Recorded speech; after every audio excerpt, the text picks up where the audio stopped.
नमस्कार, इन खबर में आपका स्वागत है। उत्तर प्रदेश की राजनीति बहुत ही दिलचस्प हो चली है।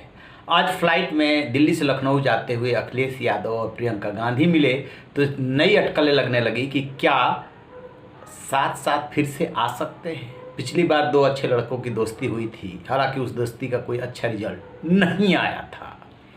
इधर जो प्रियंका गांधी है वो कल बाराबंकी में प्रतिज्ञा यात्रा की शुरुआत कर रही है। 4 क्षेत्रों में उनकी प्रतिज्ञा यात्रा निकलनी है। अगले हफ्ते वो योगी के क्षेत्र गोरखपुर साइड में वो दहाड़ेंगी। प्रियंका गांधी जिस तरीके से एक्टिव हुई हैं, निश्चित रूप से कांग्रेस कार्यकर्ताओं का मनोबल बढ़ा है। लेकिन ये भी उतनी ही जमीनी हकीकत है कि अब बीजेपी का मुकाबला करने में यदि कोई इस समय आज की डेट में सक्षम है तो समाजवादी पार्टी 2 महीने बाद क्या परिस्थितियाँ बदलेगी कह नहीं सकते। अब समाजवादी पार्टी क्या चाहती है? एक तरफ चचा शिवपाल यादव है जो चाहते हैं कि भतीजे के साथ गठबंधन हो जाए या मर्जर हो जाए। वो उसके लिए भी तैयार है क्योंकि वो अपनी औकात और हैसियत समझ रहे हैं। भतीजा जो है चचा को बार बार गच्चा दे रहा है, इंतजार करा रहा है। इधर नया डेवलपमेंट ये हुआ है कि जो सुभाषपा है ओम प्रकाश राजभर की, सुहेलदेव भारतीय समाज पार्टी, वो किसी से भी गठबंधन करने का ऐलान करने वाले जा करके अचानक जो है अखिलेश यादव से मिल लिए। इसके बाद चर्चा चल पड़ी कि आखिरकार वो अखिलेश यादव के पास क्यों पहुंच गए। तो इसके पीछे की जो कहानी सोर्सेज के हवाले से निकल करके आ रही है वो काफ़ी दिलचस्प है। ऐसे हुआ कि जैसे ही भागीदारी संकल्प मोर्चा यानी कि जिसके कन्वीनर ओम प्रकाश राजभर है, उन्होंने AIM चीफ असदुद्दीन ओवैसी से साथ चुनाव लड़ने का ऐलान किया। दोनों ने एक दूसरे के साथ गलबहियाँ की। इसके बाद ओवैसी जो है उत्तर प्रदेश में घूम घूम करके दहाड़ने लगे। लेकिन उन्हें लगा कि ओवैसी के साथ जाने से कोई फ़ायदा नहीं हो रहा है क्योंकि मुस्लिम वोट उनको जाएगा, इसमें डाउट है। इसी बीच में क्या हुआ कि भारतीय समाज पार्टी की जो आज़ाद समाज पार्टी जो है चंद्रशेखर आज़ाद की, वो शिवपाल यादव और ओवैसी ओम प्रकाश राजभर आपस में इनकी बातचीत होने लगी।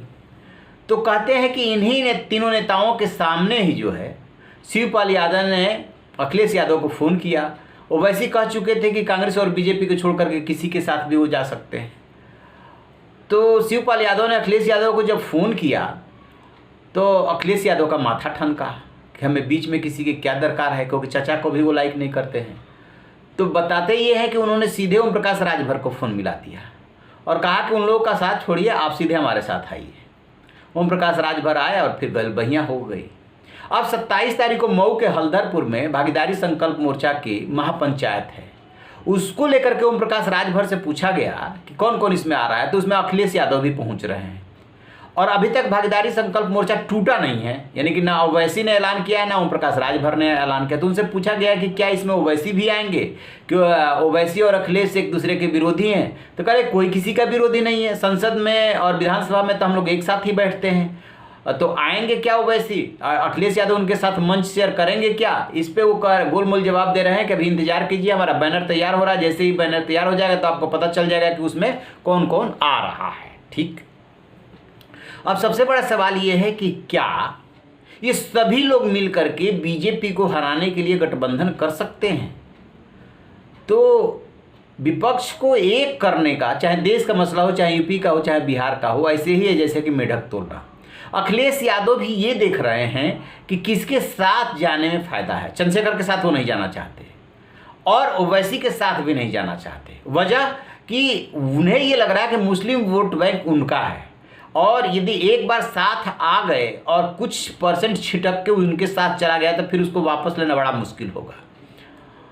और अभी जो मुस्लिम है वो बहुत टैक्टिकल वोटिंग करेगा। वो जान रहा है कि बीएसपी या कांग्रेस या ओवैसी बीजेपी का मुकाबला करने में सक्षम नहीं है, इसलिए वो सपा की तरफ विधानसभा चुनाव में तो जाएगा। लोकसभा चुनाव में कांग्रेस के साथ जा सकता है लेकिन विधानसभा चुनाव में तो वो जाएगा। इस बात को अखिलेश यादव समझ रहे हैं। इसलिए अंदर की खबर ये है कि चचा के साथ, ओवैसी के साथ, चंद्रशेखर के साथ अखिलेश यादव नहीं जाना चाहते। अब देखते हैं, चूंकि राजनीति संभावनाओं का खेल है कि क्या और कोई गणित बनाने की कोशिश होती है। तो इस पूरे घटनाक्रम पे उत्तर प्रदेश की राजनीति पे हमारी पैनी नज़र है। जैसे कोई अपडेट मिलेगा आपसे साझा करेंगे। आप रहिए बेखबर, देखते रहिए इन खबर। Thank you.